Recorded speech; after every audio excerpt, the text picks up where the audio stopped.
Hi folks, I have a new song at the top of my messages playlist. Messages means songs that talk to you about God. The song is You'll Never Stop Me From Loving You by Sonia.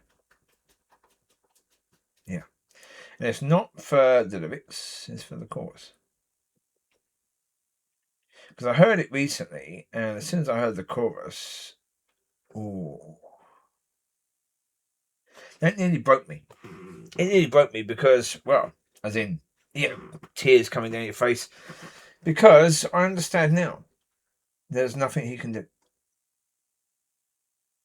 Nothing. I have had so much happen in the last 32 years. There's nothing he could do now that would ever stop me from loving him.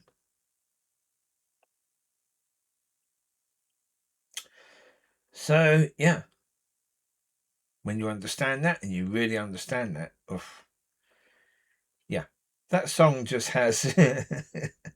I've never minded it, because I never minded Sonia. Yeah, she was a product of Start Aching and whatever the other one was. Yeah. Well, actually, more... it was Simon, whatever his name is, the one from Britain's Got Talent, that bloke. She was more of a product of him, wasn't she? I think. I'm not totally sure, but it was one of them or all of them. And again, it's fine. It was a dancey, sort of clappy sort of song, and that's okay. Yeah, I didn't mind it. When she sang, she had a lovely smile. She was a very sweet, cute young lady. But she had an incredible smile, really beaming smile. And for that, okay. I'd watch that video, without any problems at all. I'd enjoy it. Just seeing that big smile. Yeah. But yeah, as I say, for the chorus, yeah.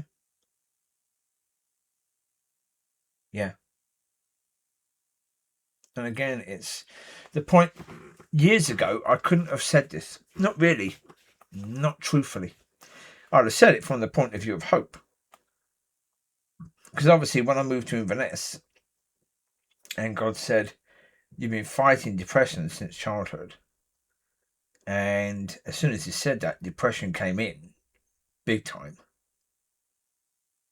Because that's the point. When you're sort of fighting as kids, you're fighting the effects. You don't know what it is.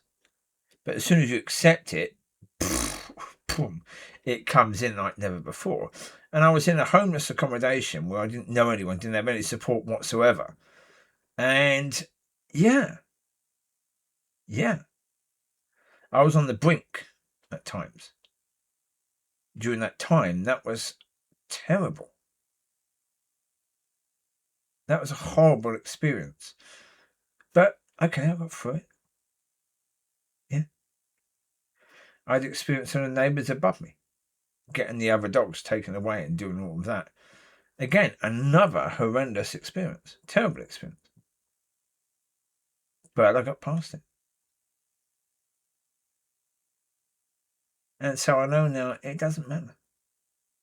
Well, because again, as I said to you, with regards to everything, if it ends up that everything I believed that God had told me he was going to do in my life, I'm not talking about what he said about what is true about him, what is said about what is true about, the way, and you're supposed to be worshipping the Father. I'm not talking about any of that. I'm talking about what he's saying about me, as in what he's going to do in my life, what he's going to, like he's going to provide me a home, blah, blah, blah. Yeah, all of that. Yeah. If none of that was true, it wouldn't stop me from understanding and believing what I believe, because it's what I know. It's not what I believe, it's what I know. And you can't unknow what you know. And so, yeah. But also, it's the point about the last video. It's the point about, walking away from situations like that. Yeah, if you've been trying to share with people, understand that that's his problem. God's. If God wants those people and they're not ready, he has to get them ready. You can't. I can't.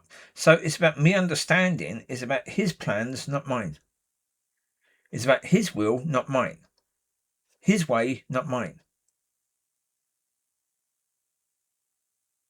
Because if I'm trying to force gems down someone's throat, then it's my way, my will, my plans. Right? Yeah. Yeah. So, no. I've got to understand. No, take your foot off the gas. Understand it's God driving this car. If God is driving this car, then don't try to steer. Take your foot off the gas. Let him do it. And just understand that your destination is going to be reached because you're trusting him and his ability to get you there, not yours. If I'm trusting my ability to get me there, I'm never going to get there. I know that. I'm terrible at reading maps, and I know GPS is pretty crap. So I'm not going to get there. But if it's God deciding, if I'm leaving it up to God to do that, I'll get there. And yeah. And it's about saying whatever is going to happen. Again, we have desires. We have, to a certain degree, fantasies about what our future can have, about maybe having a ministry, about having a lovely home, about having a beautiful wife and friends and family and whatever. We can have that fantasy. But what the reality is going to be was always what the reality was going to be. It was never a case that, yes, it was God's plan for you to have all that until you believed it. And because you believed it, you can't have it now. No. What was going to be the reality was always going to be the reality, whatever that's going to be. And so when you understand that, you just say, okay, I don't know what it's going to be, but I understand that if God can see the big picture, which he can, then I've got to trust in what he can see, not what I can see. And is that easy? No. And yes, one of the harder things is when you see people in church and they're doing okay, they've got a lovely big family, they've got a car, they've got a home, they've got all this support, they've got money, and you've got none of that. And yet God is saying, aren't we doing well in our relationship together? You look, oh, excuse me, they look as if they're doing pretty well. Again, they look as if they're doing pretty well. They might not be because they might not have the relationship that you have. But they look as if they're doing better than you are. Yeah, again, but that's you looking at what you can see. You're not trusting in the one who can see the big picture. You're looking at what you can see. And as I say, we do that. Oh, yes, we do that. Yeah. But that's okay. We're learning. And that's the point. We are learning. So let's have that. Let's learn. And let's learn to trust in God who can see the big picture. Trust in what he can see rather than what we can.